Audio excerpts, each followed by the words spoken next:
Podemos? Olá Tiago, muito bem-vindo. Olá Paulo, obrigado. Agora na cadeira e não atrás das câmaras. Pois é completamente diferente. Vamos Às vezes ver. eu consigo evitar olhar ali para o meu colega. Então, como é que gosta de ser apresentado? Olha, eu gosto de ser apresentado pelo meu nome, não é? Ao longo do tempo, a alcunha que eu fui levando e que ganhei dos meus amigos é o Lopes. Então, não é um que eu gosto muito, mas é o nome de família.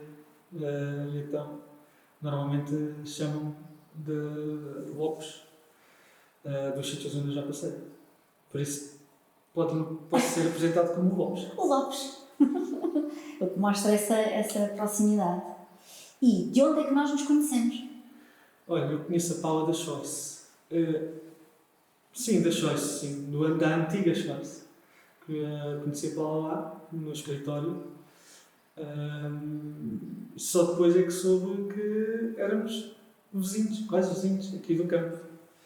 Mas sim, conhecemos da empresa, da Choice, da agência. Em que ano é que entrou? Foi 2 meses antes, 2020, 2 meses antes da pandemia. Foi muito interessante. Habituar-me ao escritório antigo, 2 meses, e depois, de repente, casa. E ficar fechado. Pois, como é que foi ser um novo colaborador, ainda a começar a conhecer as pessoas, mas depois desapareceu tudo, não é? Foi tudo para casa. Pois foi. Eu quando entrei na Choice, o meu primeiro impacto... Primeiro, no outro dia estava a pensar nisto. Primeiro, achei muito esquisito a agência ser num prédio. No último andar, porque eu tinha andar lá em cima. Para os sítios onde eu já tinha passado, era tudo open space, ou do género, não era um prédio, um andar transformado num espaço de trabalho. Nunca tinha...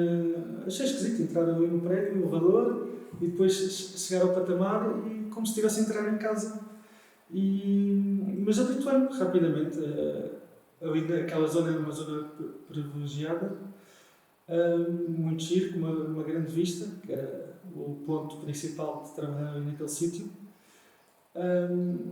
Mas depois da pandemia mudou tudo. Mas por acaso também foi interessante, porque quando cheguei à Choice, nós começámos a testar às sextas-feiras em casa e antes da pandemia aparecer. Por isso fomos pioneiros nesse ponto. Mas é muito giro esta sua ideia, que eu não tinha noção de que de facto nós estávamos no prédio, nós estivemos ali desde sempre e era nas Avenidas Novas, portanto era uma zona ótima e tínhamos vista Monsanto, porque nós estávamos no 7º andar, vista Monsanto. Mas o espaço em si, a zona de trabalho que nós tínhamos dividido daquela forma, para mim é isso que foi muito escrito. E o que estava habituado, como estamos agora, no Ideias, no espaço open space, e o sítio na agência onde eu tinha estado antes, eu consegui ver os meus colegas todos ao fundo, era um espaço aberto, e ali não, estávamos ali naquela divisão, depois tínhamos ir para outro sítio, tínhamos que ir para o corredor, entrávamos noutra divisão, e era diferente. Foi pena ser só 2 meses. Foi pena ser... Sim, porque depois ao final de 2 meses, antes de fechar, eu até gostava daquela zona. Aquilo era uma zona engraçada, tudo ali ao pé. Não é que agora o sítio onde nós estamos tem também o Corte Inglês, tem ali o sítio, a acessibilidade toda, mas naquele sítio eu também tinha. Sim. Para almoçar, era um sítio, metros também era perto. E como o Tiago estava a dizer, nós estávamos a começar a estar às sextas-feiras a trabalhar a partir de casa. Sim. E isso nem todas as empresas na altura faziam, eram poucas ainda que faziam. Foi a primeira chance, a primeira e única, que eu tive essa experiência de trabalhar em casa às sextas-feiras. Achei espetacular. Mas achei mesmo, foi um dos comentários que fiz, eu sei que trabalhar às sextas-feiras em casa, espetacular. E pronto, depois quando a pandemia apareceu, E foi todos os dias em casa. Todos os dias em casa, que também coincidiu com o nascimento do meu filho. Pois, como é que foi? Foi na pandemia. Pois, como é que foi? Ele nasceu 2020? Não. Ele nasceu no 7 de dezembro de 2021. Ou seja, a pandemia começou em fevereiro de 2020. Já tinha passado a fase hardcore da pandemia. Acho que na altura em que ele nasceu já tinha meio abriu no verão, mas voltou a fechar outra vez quando começou a segunda vaga. Mas pronto, ainda apanhou ali a parte da parte em que estávamos todos fechados com ele. Eu saí do hospital, o nascimento dele completamente diferente do que me tinham falado, não é? Que se podia estar a assistir, que se podia. Ou seja, ele nasceu, não houve visitas, ninguém pôde ver familiares pôde ver o bebê. Quando viemos para casa também fomos aconselhados a não receber ninguém durante pelo menos 3, 4 meses. E não recebemos ninguém, os avós só viram o neto por fotografias e vídeos. O primeiro contacto físico que tiveram depois de ele nascer foi ao 3º ou 4º mês. E foi uma coisas da pandemia. Muito diferente. Mas ele é de 2020 ou de 21? 2020. 2020, ok. Então nós fechámos em março e ele nasceu em dezembro, portanto foi toda. Mas também foi uma altura de gravidez também toda em casa também. Sim. Pode ter sido. Sim, eu antes de fecharmos mesmo, de começar mesmo a pandemia cá em Portugal e de fechar, nós tínhamos estado em Madrid a passear e quando viemos de lá, eu e ela ficámos doentes e não associámos à pandemia. Se calhar até foi Covid. Foi lá na primeira semana, ainda nem se falava bem da pandemia cá em Portugal, mas lá em Espanha já estavam a fechar. E nós ficámos os dois doentes ao mesmo tempo, com os sintomas como se fosse a Covid, mas na altura não sabíamos que era Covid. Para nós foi uma gripe normal. Exatamente. E depois é que toda a gente veio a saber. E depois, mais tarde, tive mesmo. Mais tarde, depois passei um bocadinho mal, mas depois, mais tarde, com o teste da Covid em cotonete, deu positivo. Mas nessa semana em que viemos de Madrid, não fizemos teste nenhum, não se fazia teste sempre. E ficámos os dois de cama. Mas passou bem. Sim. E como foi depois trabalhar o tempo inteiro em casa e estarem os dois, não é? Eu gostei. Eu gostei de trabalhar em casa. Para ela foi bastante diferente.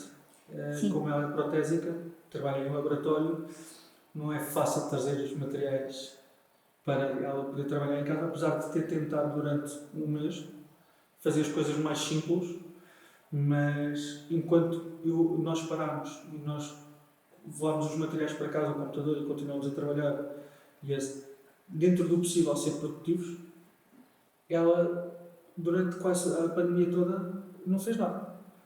E quando havia trabalhos urgentes, as pessoas mesmo na pandemia teriam dores de dentes, perdiam dentes, coisas que aconteciam. A higiene oral continuava a haver pacientes de urgência. Durante esse período eu lembro-me que as clínicas só atendiam pacientes de urgência, com coisas realmente mesmo graves para se tratar. E eu lembro-me que, apesar de tudo, ela ainda teve que ir vários dias ao laboratório, tomando as precauções, sozinha no carro, passando as barreiras, para conseguir efetuar alguns trabalhos, porque em casa não conseguia. Os trabalhos mais simples, fazer as contenções que se mete normalmente. Sim. Isso fazia bem em casa, mas coisas mais...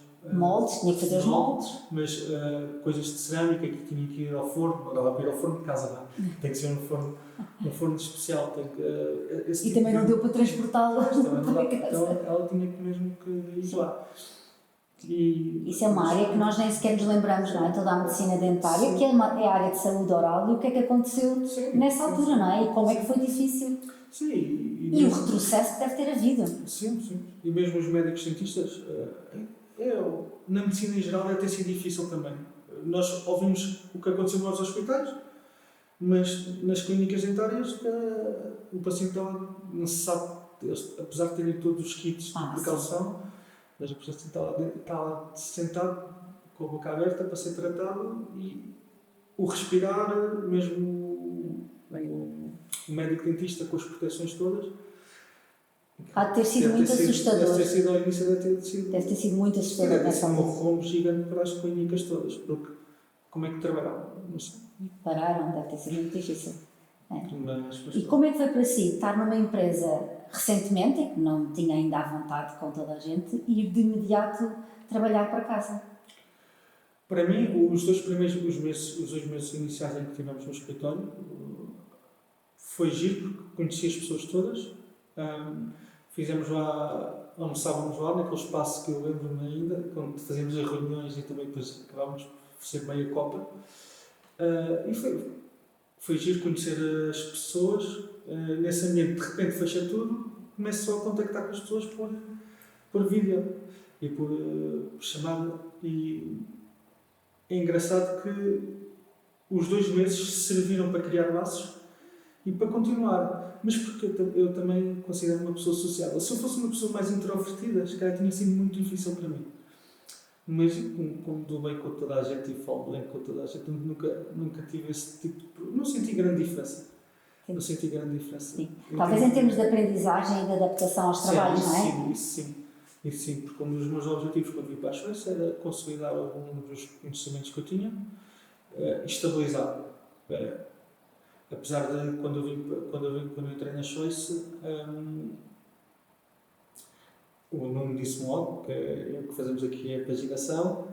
Eu acho que vendi bem o peixe, mas não é o grosso do trabalho que eu gostava mais de fazer, mas eu senti falta de ter mais tempo em contacto com as pessoas, de aprender mais sobre... Senti mesmo essa falta. Acho que poderia ter, se tivesse dado 6 meses em escritório e depois a pandemia fechava, eu acho que a pandemia fechava tudo, eu acho que ia mais preparado para estar autónomo. Como foi só 2 meses, fechou, eu nos meses iniciais em que fechou senti alguma dificuldade, como é natural, não tinha aquele apoio ao lado constante, apesar de conseguirmos comunicar constantemente, mas não é diferente. É diferente, e era um trabalho muito técnico que não estava habituado a fazer, paginação, pré-impressão, relatórios e contas, e é diferente ter o colega ao lado ou ter que ligar por chamada. É completamente diferente. Eu precisar de ajuda, levantar-me, olha, podes-me ajudar aqui? Ou ter que ligar, depois a pessoa está ocupada, está vermelha, agora vou ter que esperar, vou tentar desarriscar-me sozinho, mas não tenho a certeza daquilo que estou a fazer. Mas foi-se fazendo. Sim, porque o que é que tinha andado a fazer antes? Vendeu bem o peixe de que é também peixinho, afinal depois apercebeu-se aquilo é um bocadinho mais difícil do que achou. O que é que andava a fazer antes? A experiência que eu tinha de paginação foi uma experiência que eu tive que sair da faculdade e estive a trabalhar na área da medicina dentária, numa clínica onde a minha namorada estava. Estive lá 6 meses a fazer branding, basicamente gestão da marca. Depois saí e depois fui trabalhar para a Playboy em Portugal, em que tive 2 anos e meio a fazer a repaginação da revista. Mas olhando o que sei hoje, eu não sei bem como é que fiz aquilo, porque eu não tinha experiência nenhuma. Se eu olhar para aquilo que fiz hoje, vou ter um bocadinho de vergonha daquilo que fiz. Como é que paginou uma revista? Não sei, aquilo foi muito tentativa e erro, e mais erro do que... E depois, se calhar, as gráficas ajudavam, a pré-impressão das gráficas? Ajudavam. Mas como a revista era uma revista de nicho, não era uma revista mainstream, e então também ajudou, se calhar, a passar ali entre o... Mas a revista Playboy em Portugal tinha que seguir muitas regras a nível internacional e já vinham coisas pré-feitas. O que eu fazia era adaptar. Eu não construía nada de raiz. Comparando com aquilo que fazemos hoje, basicamente era como se estivéssemos a pegar num relatório em inglês, em português, e tivesse que paginar em inglês. As coisas estavam feitas, eu só tinha que pôr o texto e fazer algumas infografias. Pronto. Visto do ponto de vista de hoje, safei-me, mas como é que foi uma experiência engraçada. Sim, o que é que tens engraçado? Até por ser a Playboy, não é? Que é sim. Eu lá fazia uma marca fortíssima. Eu lá fazia um bocadinho de tudo. Fazia a paginação, fazia fotografia, ajudava o fotógrafo e fazia captação de vídeo também e redes sociais. Era só um designer que era eu. E não tinha uma equipa. Então tinha que pegar em tudo. Por acaso foi giro a nível de experiência porque deu-me ali um traquejo para conseguir desenrascar. Ou seja, não era um carnivete suíço para conseguir fazer. E os timings eram difíceis também. Havia muitas noitadas para conseguir fechar aquilo a tempo. Porque trabalhava com jornalistas e então os timings eram. As primeiras 2 semanas do mês era muito à vontade, ele recolhia informação e tinha pouco trabalho. Depois as últimas 2 semanas do mês tinha que se fechar. Isso é o problema das publicações, não é? Como os designers e os paginadores estão no fim da linha, não é? Bem, as gráficas ainda sofrem mais, não é? Uns ocupam o tempo todo e depois há aqueles que têm menos tempo. Mas a sua área de estudo até nem foi esta. Não. Como é que foi a sua licenciatura? Sim, eu fui para Castelo Branco tirar Design de Comunicação e Produção da Visual. Escolhi Castelo Branco porque a licenciatura em Castelo Branco porque queria ter um bocadinho de noção da parte de branding e de design em si e a parte de vídeo e de fotografia. Basicamente, saber um bocadinho das 2 áreas. E escolhi ir para lá.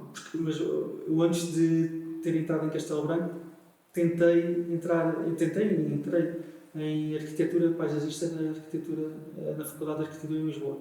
Estive lá um semestre e vi que aquilo não era para mim e saí. Não era mesmo para mim. Eu fui muito influenciado no secundário pelos meus colegas que foram todos para a arquitetura. E eu também, não consegui entrar em arquitetura, mas a arquitetura paisagista eu consegui entrar. Entrei, mas depois não era para mim. Então tive um ano, quando desisti da arquitetura paisagista, tive um ano a trabalhar, normal, em fábricas, aqui no Conselho. Depois disse, bem, agora este ano tenho que mesmo ir para algo.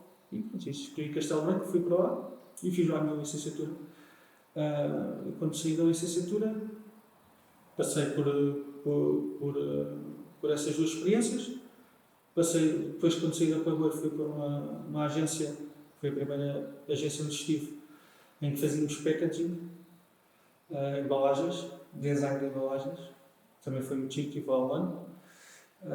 Que embalagens é que desenhou? Iogurtes, batatas fritas, pacotes de batatas fritas da Raveless e os iogurtes da Danone. Os iogurtes têm, normalmente para os miúdos, têm aquelas temáticas dos desenhos animados da altura, o Toy Story, a Frozen, então andava muito à volta disso. Então fazia a informação, os rótulos. Os rótulos e depois a parte de cartão que agarrava o pack dos iogurtes, normalmente eram 6, 12, e fazia essa parte de cartão que agarrava os iogurtes. E quando saí dessa agência, ainda tive 2 meses numa gráfica, aqui também no Conselho, e depois foi quando descobri as coisas. É muito engraçado porque teve experiências completamente diferentes umas das outras, não é? Nunca tive. Até mesmo em comunicação? Sim, acho piada porque eu tenho, apesar de não estar especializado em nada, tenho noção de como é que as coisas funcionam. Na gráfica, a experiência que tive foi em grandes formatos, máquinas para grandes formatos, e estampagem de bandeiras e t-shirts, e também foi giro. Mas quando apareceu a oportunidade de ir para a agência, para a Choice, eu decidi sair da gráfica e ir para a agência. E acho que foi a melhor coisa que fiz.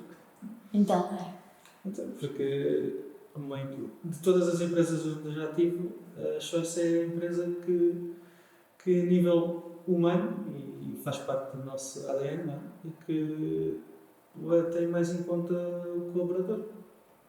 como é que tinham sido as outras experiências? Depende. Na gráfica éramos um número para trabalhar. Na agência onde eu tive de packaging, foi mais parecido com o Choice. Era um espaço de open space, era um pessoal muito jovem, eu devia ser, se calhar, todos da minha idade, e era um ambiente muito chique, só que eles trabalhavam muito com freelancers. E só para aquele momento, e quando fui para lá também fui a recibos verdes. Foi por isso é que ao final do ano eles perderam o cliente e tiveram que despedir quem estava a trabalhar com o cliente. Mas era um ambiente diferente. Estás a trabalhar com o teu cliente, sais. Não havia volta a dar. E na Choice é ao contrário, tanto que na pandemia conseguimos aguentar bem, dentro do possível, com as contas em pé. E mantendo as pessoas, não é? As pessoas que estavam, sim. Mas isso é uma das questões da área de comunicação. Há muito trabalho freelancer, muita instabilidade, não é? Sim. Eu nunca tive problemas em trabalhar como freelancer, apesar desde que fui pai, ter uma perspectiva diferente. Agora, se calhar, já não me via a trabalhar tanto como freelancer. Tenho outras responsabilidades, mas se tivesse que trabalhar como freelancer, tinha que trabalhar como freelancer. Não há problemas. Mas é diferente. É diferente. É. E na faculdade, como disse, gostou muito da área da audiovisual, Sim. que nem sempre pôs em prática. Na faculdade fiz algumas coisas. Quando saí da faculdade, a única altura em que pus em prática foi contigo na Pleba. De resto, deixei de fazer porque os sítios onde tive não havia essa necessidade. É algo que eu gosto, é algo que eu acho que até tenho algum jeito. E agora surgiu aqui esta oportunidade com a Paula de fazer este podcast. Pois é, vamos melhorar.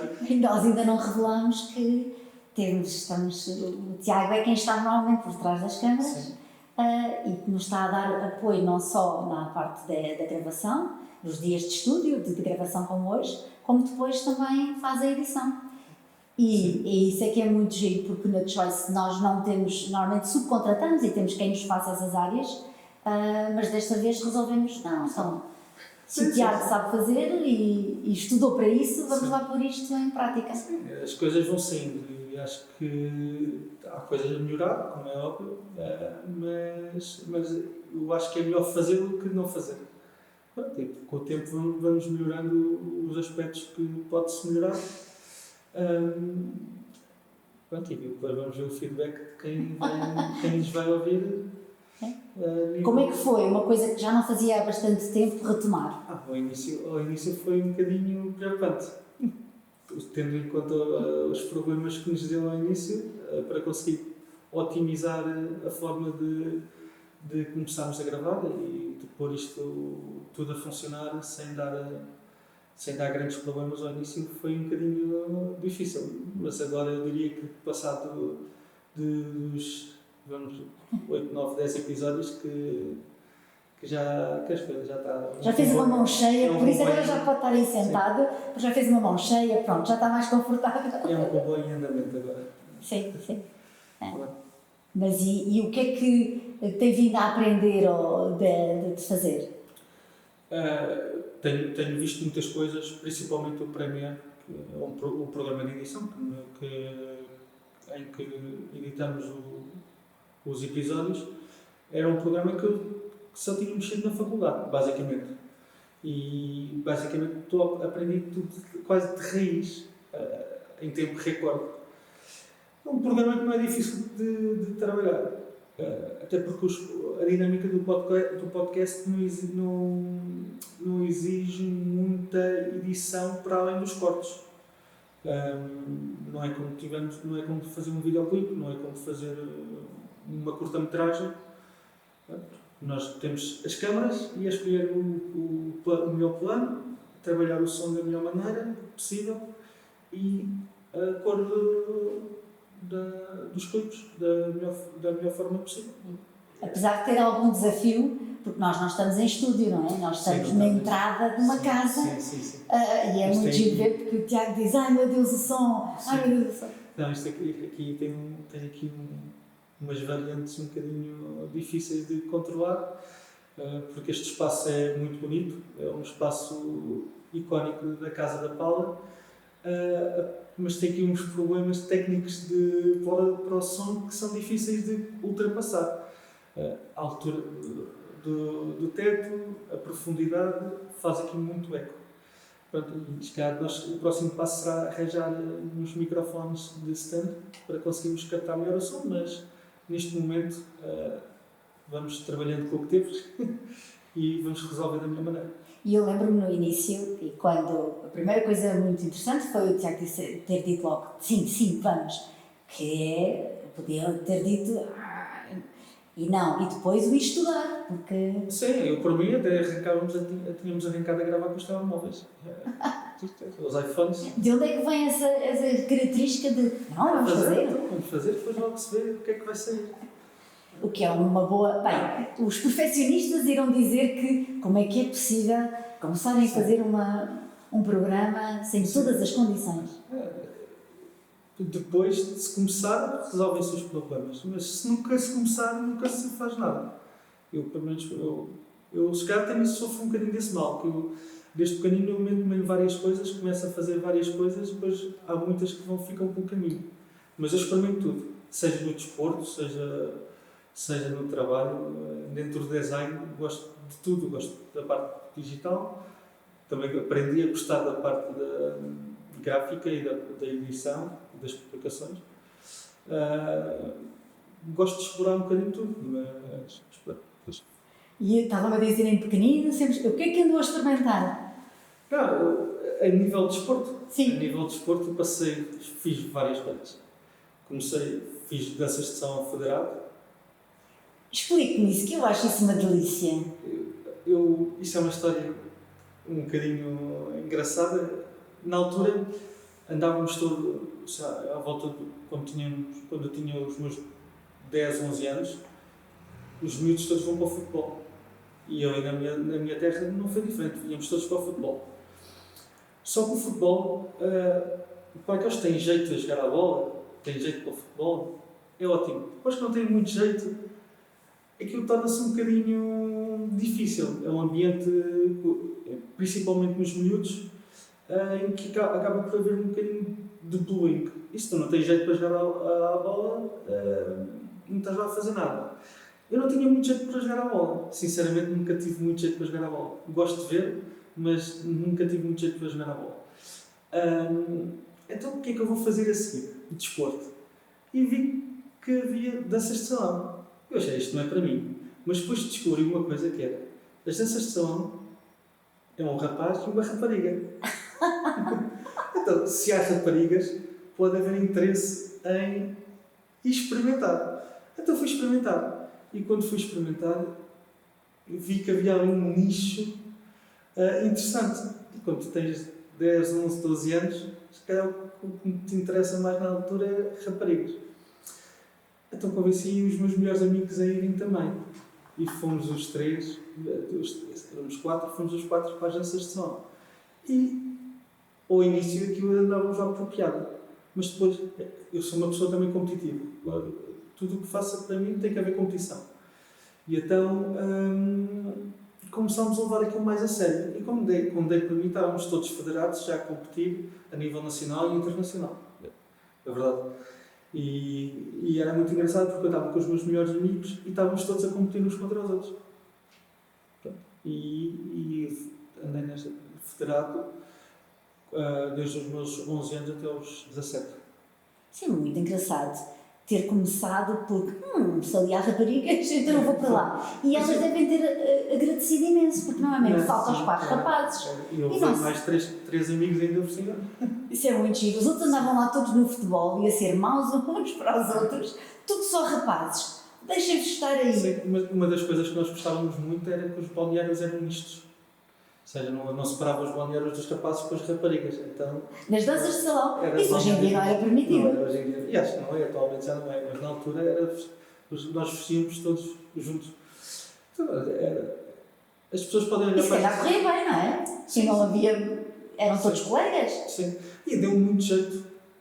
Quando cheguei aos 15, 16 anos, quando comecei a sair à noite, eu não tinha problemas nenhums em dançar com raparigas e... Isso deve ter sido um sucesso. Acho que sim, acho que correu muito bem. Acho que correu muito bem. E acho, eu, por exemplo, o meu filho, acho que a maior parte dos miúdos atualmente começa a ter problemas, se calhar a nível social, muito tempo nas redes sociais, muito tempo os jogos fechados em casa. E eu gostava que o meu filho fizesse um desporto tipo a gestação. Desinibe muito os miúdos. E é um desporto social, é um desporto que te obriga a estar em contacto com outra pessoa, e principalmente com o sexo oposto, que faz com que percas muitos dos tabus. E acho que foi o que aconteceu comigo. Por isso, eu se era na altura uma pessoa introvertida, de repente eu perdi esse medo todo. O que é muito engraçado. Como é que alguém introvertido achou que danças de salão e com um par é que é? Mas foi mesmo por acaso. Foi mesmo por acaso que fui lá parar. Pronto, depois, durante a gestação, eu fiz outras coisas. Skate, parkour, na altura, voleibol, também joguei voleibol na escola e como havia a equipa na escola lá também tentei jogar, também não é, gosto muito de voleibol, mas nunca Por cima é alto. Mas nunca tive muito jeito para o voleibol, descobri que basquetebol também não tenho mesmo jeito nenhum. De até ser o pior desporto. Também tentei corridas,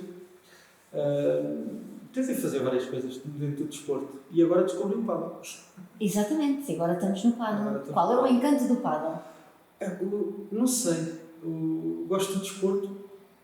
Para já tem pares. Tem pares, para já tem pares. O pádel. E é rapaz-rapariga ou...?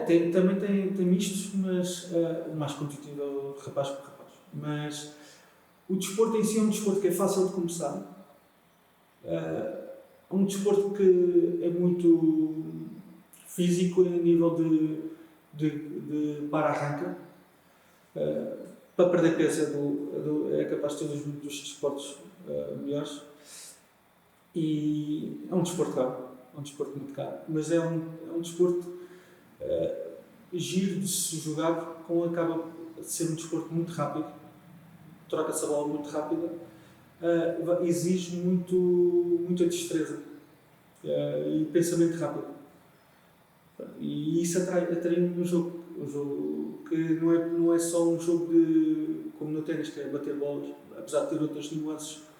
Ali no pádel nós podemos fazer, é como no futsal, fazer coisas mais fora da caixa e inventar. E às vezes corre bem, às vezes corre mal. E eu, como sou muito competitivo, chateio-me muito com a jogar pádel. Chateia-se? Como assim? Enerva-se? Enerva. Nunca cheguei a partir uma raquete, mas já me Mas enerva-se consigo e com a sua performance ou com o parceiro? Não, sempre comigo. Enerva-me comigo. Enerva-me porque eu sei, consigo fazer melhor, mas depois não consigo controlar. E eu não consigo controlar porque às vezes não penso tão rápido como devia.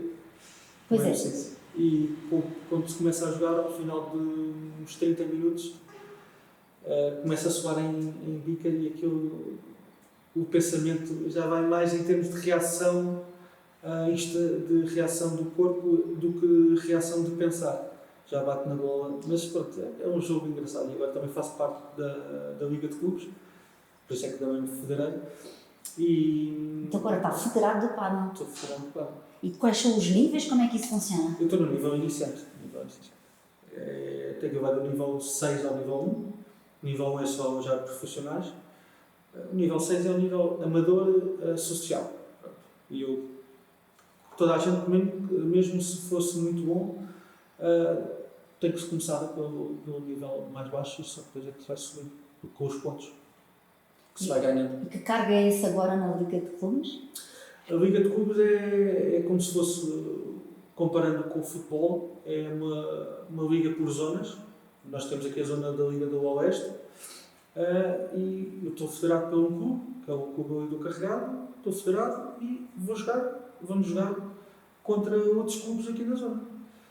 Normalmente são 6 duplas, 3 de cada clube, e ganha o clube que ganhar 2 jogos. E como é que tem corrido? Como é que está o campeonato? Nós estamos com 6 pontos. Só fizemos 3 jogos, porque ganhámos 2, perdemos 2.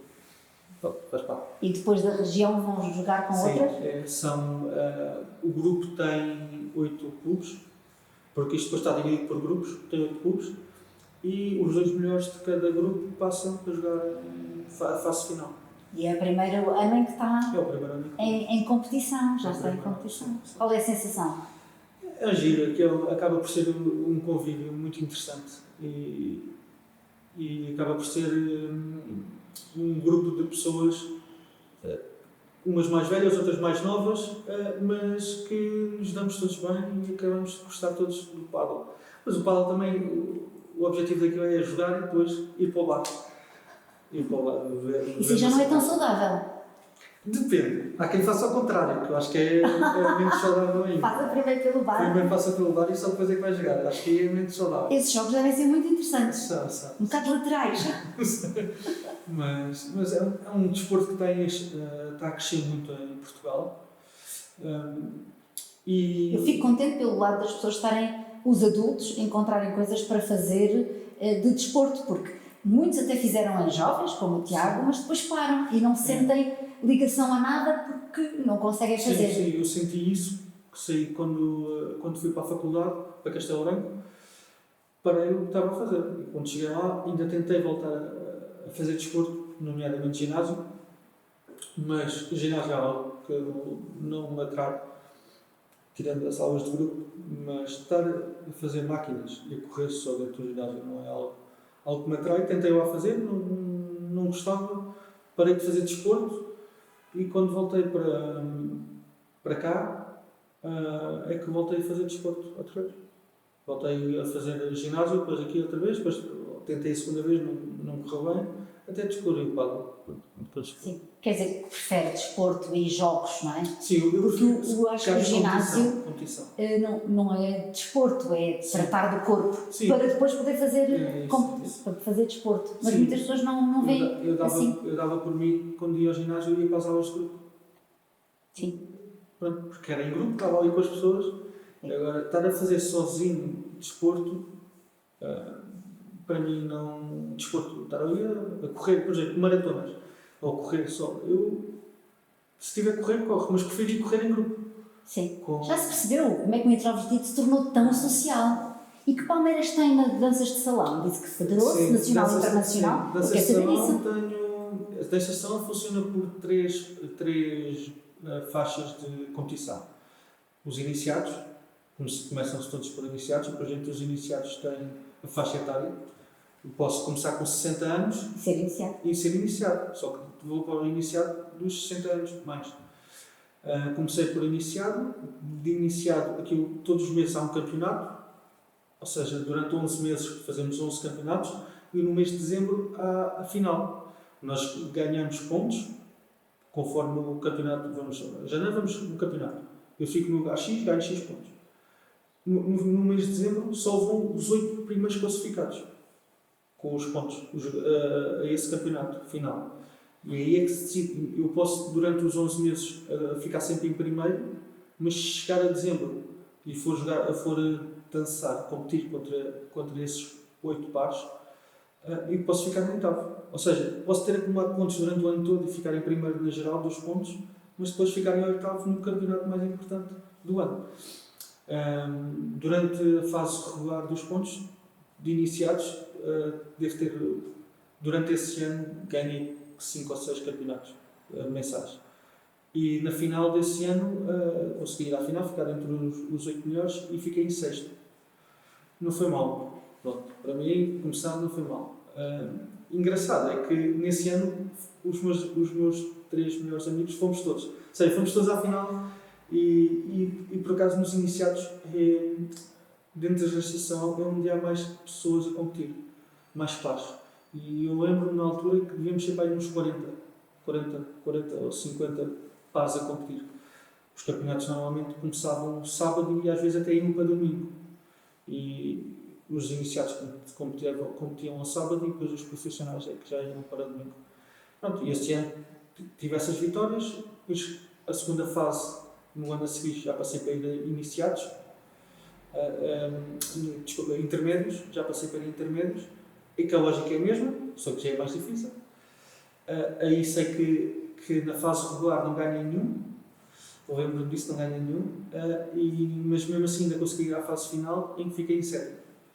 E depois, no terceiro ano, vai-se para a fase Open, e depois, quando se está na fase Open, já não dá para subir mais, só sobe escalão de faixa etária. Porque eles depois dividem os 17, os 18, os 19, e o que conta é o homem. Eu posso ter 18 anos e o meu par ter 14. Ela vai competir na faixa dos 18, porque o homem é que define onde é que. Eu agora o meu lado feminista a pensar, será que isso é legal para elas? Funciona assim. Tanto que se eu voltasse a dançar hoje, apesar de já não dançar há esse tempo e já não me lembrar, mas está cá dentro, se tivesse que fazer, consegui.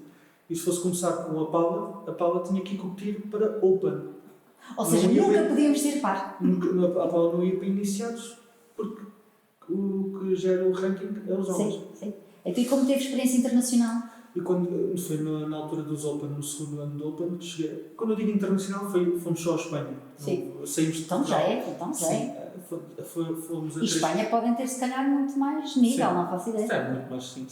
Fomos a Espanha, Madrid, os campeonatos que foi sempre em Madrid, e é uma experiência que na altura lembro que era uma experiência completamente diferente.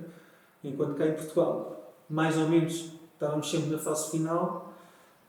Podia haver fins de semana melhores ou piores, mas estávamos sempre ali entre os últimos 8, os melhores 8. Quando fomos para competir a Espanha, nem dos 30 melhores ficámos. É completamente diferente. Na fase final do Open, em Portugal ainda ganhei um campeonato, mas depois tive que desistir para ir para a faculdade. Ganharam, foi o par que ganhou. Sim, ganhámos, sim. Ela até era melhor que eu, sim. Mas é um desporto também muito caro. A dançação acaba por ser um desporto muito caro, a nível de roupas, principalmente para a mulher. Sim. Porque a aparência da dançação conta muito. Os fatos, os brilhantes, as pedras, tudo. E o capala, ou seja, o que nós temos aqui de preparação para os convidados, de maquilhagem, na dançação não é igual. Acaba por ser igual, principalmente para as mulheres e para os homens também. Então é um desporto mesmo bastante caro. Ainda é capaz de ser mais caro que o Paulo. É um grande investimento então para as famílias. Sim, para as famílias e para os meus pais. Na altura, sim. Na altura para os meus pais, que investiam muito. E era um desporto em que o campeonato este mês era no Algarve, próximo mês era em Braga, no mês eles tentavam ir a vários sítios do país e também foi muito por causa da gestação que eu fiquei a conhecer o país. Ir muitos campeonatos no Algarve, muitos campeonatos em Beja, outros a Braga, outros em Guimarães, outros no Porto. Isso é uma das vantagens do desporto, é a possibilidade de conhecer o país. Sim, depois o clube onde eu andava tinha vários pares a competir e alugávamos um autocarro e íamos todos no autocarro. Pois, mais o companheirismo, essa partilha. Mas disse-me que esse gosto de se mexer também já vinha desde mais novo, porque tinha a grande vantagem de brincar tudo na rua, não é? Como é que era? Sim, os meus pais, a minha mãe principalmente era uma mãe muito liberal e na terra onde nós vivíamos tinha um parque, uma zona onde os miúdos iam todos para lá jogar a bola. Eu não ia muito jogar a bola, muitas vezes eu ia à baliza. Normalmente quando se sabe jogar vai-se à baliza, pronto. Eu ia à baliza. E quando eu ia à baliza ficava a fazer de árbitro. E nós íamos para lá, estávamos lá a brincar, miúdos, né? Jogar à apanhada, jogar às escondidas. Mas aquilo era ali um ecossistema que era um parque meio fechado, casas de um lado, prédios de um lado, prédios do outro. E nós tínhamos um colega nosso que tinha uma mãe que vivia no segundo andar. E ela basicamente era a vigia de todos, ou seja, os miúdos iam todos para lá para brincar e a minha mãe ligava para a mãe dela a dizer: diz ao Tiago para vir para casa. E ela ia dizer: oh, Tiago, tens que ir para casa, vai almoçar ou vai jantar. E nós acabávamos por ficar a brincar lá horas a fio. Eu lembro-me que eu acho que é impensável agora eu deixar de fazer isso ao meu filho, mas eu lembro-me que 1 da manhã, 2 da manhã ainda estávamos a jogar a bola no parque. e aos fins de semana, e no verão, na altura que o verão, tínhamos férias de verão na escola, que isso agora já não existe para nós. Com 3 meses. 3 meses, que eram 3 meses eternos, né? Nunca mais acabavam, e agora nós temos as nossas férias e passa tão rápido. Pronto, outros tempos. Mas era giro que nós estávamos lá a brincar e a jogar à bola e o controle era só isso. E não havia maldades nenhuma. Ou seja, o Tiago até morava bem mais longe? Morava longe, sim. A vizinha dizia: Tiago, tens que ir para casa. Eu lá ia a pé e a minha mãe não me ia buscar nem nada. Não acontecia nada na altura. E eu acho que eu nunca ia deixar o meu filho fazer isso. Pois é, e não passou assim tanto tempo, não é? E uma alteração tão grande. Sim, em termos de segurança, em termos de liberdade de movimento? Liberdade, sim. E a maneira como os pais pensam mudou muita coisa. Eu no outro dia também estava a pensar nisso, que é, eu nunca recebi do meu pai aquele carinho. Ou seja, o meu pai nunca me disse gosto de ti, adoro-te, tenho orgulho de ti, nunca me disse nada disso. E eu várias vezes digo isso ao meu filho, ainda hoje fui deixá-lo à escola antes de deixar isso, o pai gosta muito de ti. E acho que é uma coisa que nós tentamos sempre ser diferentes daquilo que os nossos pais foram para nós, fazer melhor. E acho que os pais atualmente são, para além de serem muito mais protetores, também mostram mais sentimentos. Igual, não sei. Sim, muito mais os afetos. Havia coisas que não se usavam tanto na altura, não é? Não, sim. Se calhar também não tinham. Também, há muitos pais que repetiram o dos nossos avós, não é? Repetiram, e se calhar também. Sim. Principalmente os homens, não é? Sim, eram sim. mais fechados. Sim, se calhar o meu pai foi muito parecido com aquilo que aprendeu com o pai dele. Mas eu acho que quero ser diferente. Eu quero fazer melhor. Eu não quero ser como o meu pai. Nesse aspecto. Sim. Que não, com quem não teve muita. Sim, não tive muita ligação. Escolhas de vida dele. E é o que é. Ele decidiu ir para um caminho que não fez muito sentido. Que foi o mundo das drogas.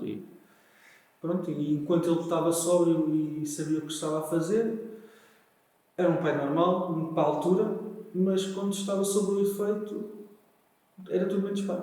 Não era ele? Não era ele.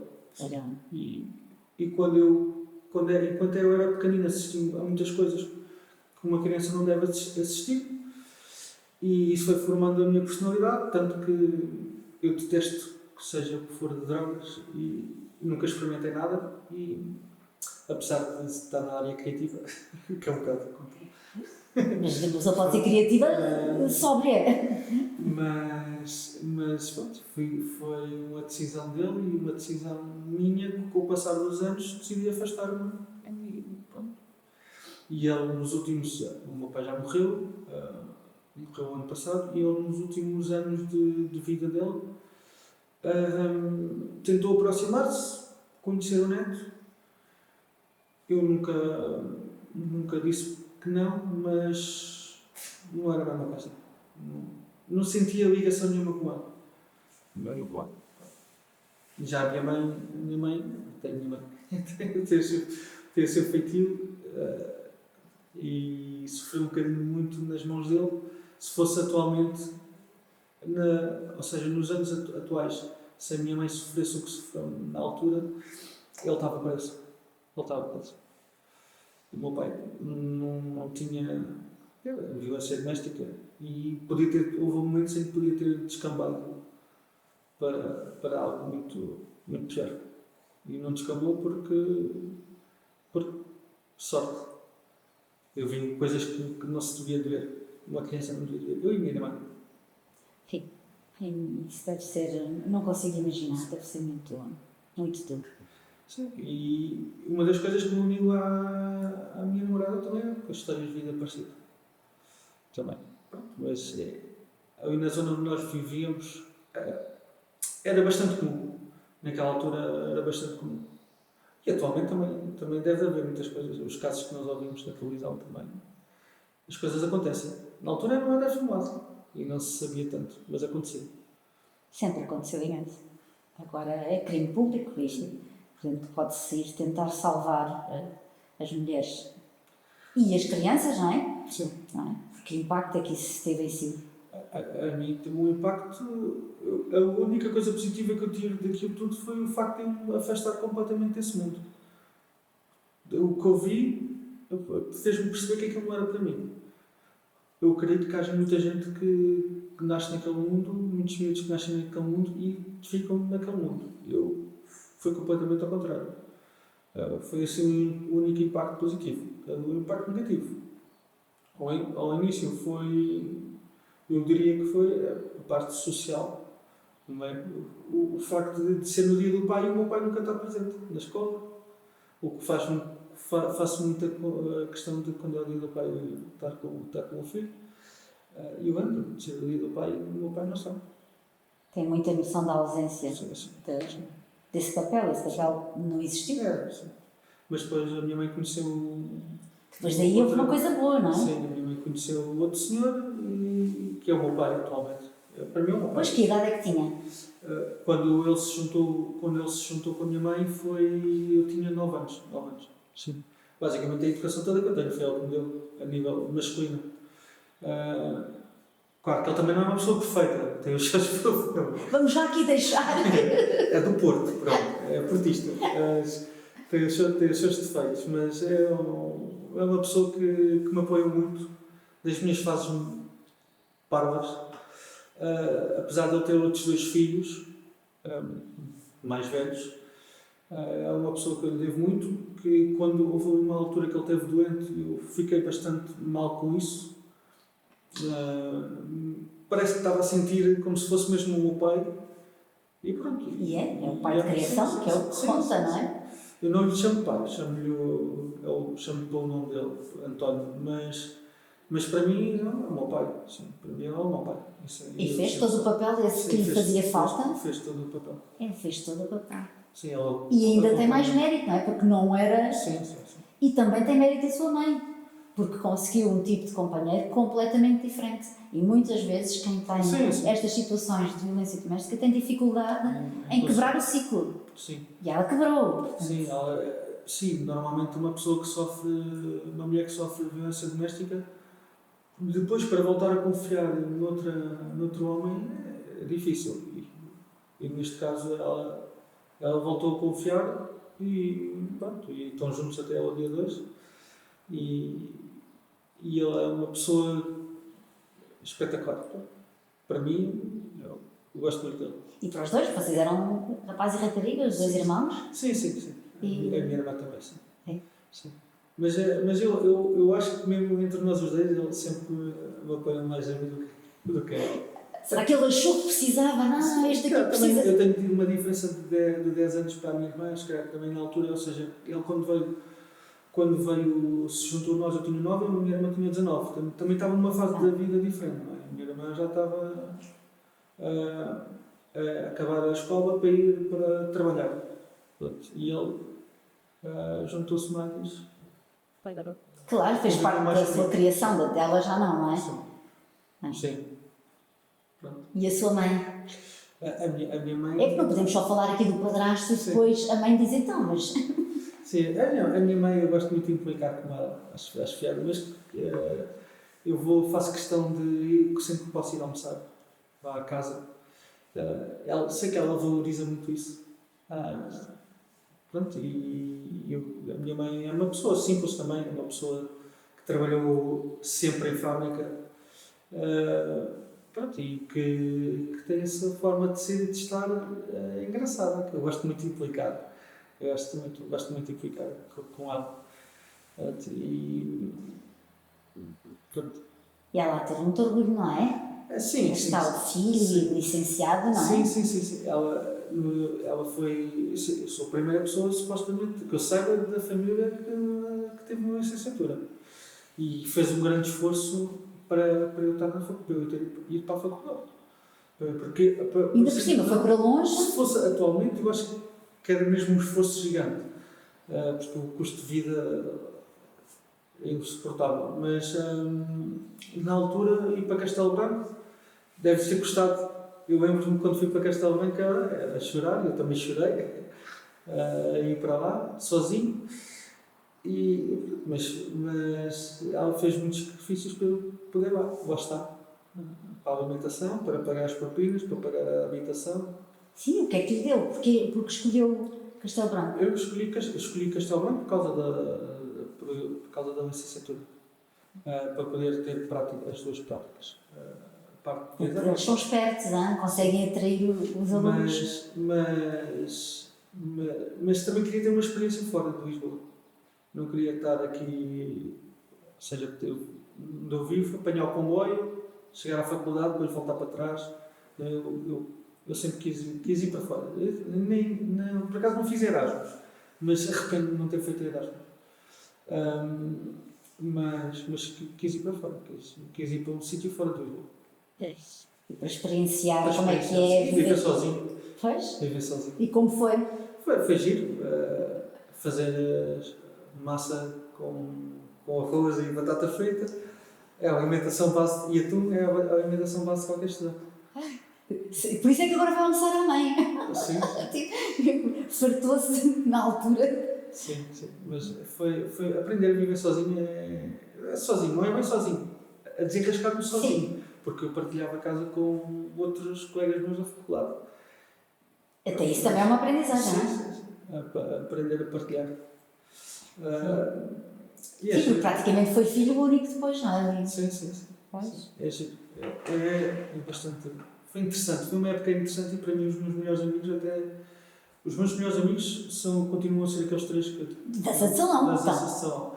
Mas na faculdade eu acho que fiz mais amigos para a vida do que no secundário. Acho que os meus amigos da faculdade da Tuna, que eu fiz parte da Tuna, para mim são pessoas com quem eu falo e nos reunimos ainda, pelo menos uma vez por ano, no aniversário da Tuna, do que no secundário. No secundário quase não tenho contacto com as pessoas com quem eu estou no secundário. Criou mais ligação, tiveram muito mais horas juntos, não é? E nós também temos outra particularidade que é, eu sou casada com uma abelha. Pois é. Isso descobrimos quando estava em conversa com a Paula e percebi que a Paula era Paula. O seu marido é que é Francisco Abelha. E eu pensei, olha, também tenho alguém abelha na minha família. E eu fui ao meu tio e a minha tia abelha. E eu, pronto, se calhar até afastados. Não sei, até hoje ainda não consegui perceber se são muito afastados e familiares. Mas como são da mesma região... Sim, a probabilidade é grande, não é? É grande. E é engraçado, porque vivemos aqui nesta zona, que é campo, mas à porta da cidade. E nunca pensei que a Paula vivesse aqui nesta zona. Primeiro, não é? Porque nós conhecemos foi em Lisboa, não havia nenhuma indicação. Sim. E depois descobrimos, não só estamos na mesma zona, como ainda por cima há alguma ligação familiar. Isto é mesmo vida. Sim, e eu não trocava esta zona por viver no meio de Lisboa. Eu gosto muito daqui. Zona de Alenquer. Sim, gosto muito desta zona. A zona de Alenquer. Torres Vedras ainda poderia ir para lá, mas gosto muito daqui. Está perto, mas longe o suficiente. Sim. Não me importa andar de transportes. Perco uma coisa, ganho outra. Ganho mais. Acho no meu ponto de vista, ganho mais qualidade de vida. Mais tempo. E se só tiver uma escolha, este podcast chama-se My Choice. Não sei. A nossa empresa é Choice, portanto temos que acabar assim. Eu, se tivesse uma escolha, eu escolheria ter várias escolhas. Não, depois de ouvir várias escolhas de vários convidados... não fala, porque o Tiago tem ouvido toda a gente. Pois é, eu tenho que dizer o clichê. O meu filho, eu tinha que escolher o meu filho. Se tivesse que dar, apesar de também gostar de ter mais anos para o ver a crescer, eu gostava que, se eu tivesse uma escolha, era descobrir a vida eterna. Gostava de ver o que é que vem por aí. E já começo a pensar nisso. Um bocado assustador. Sim. Há de acontecer. Muito obrigada, até cá, amigo. Obrigado.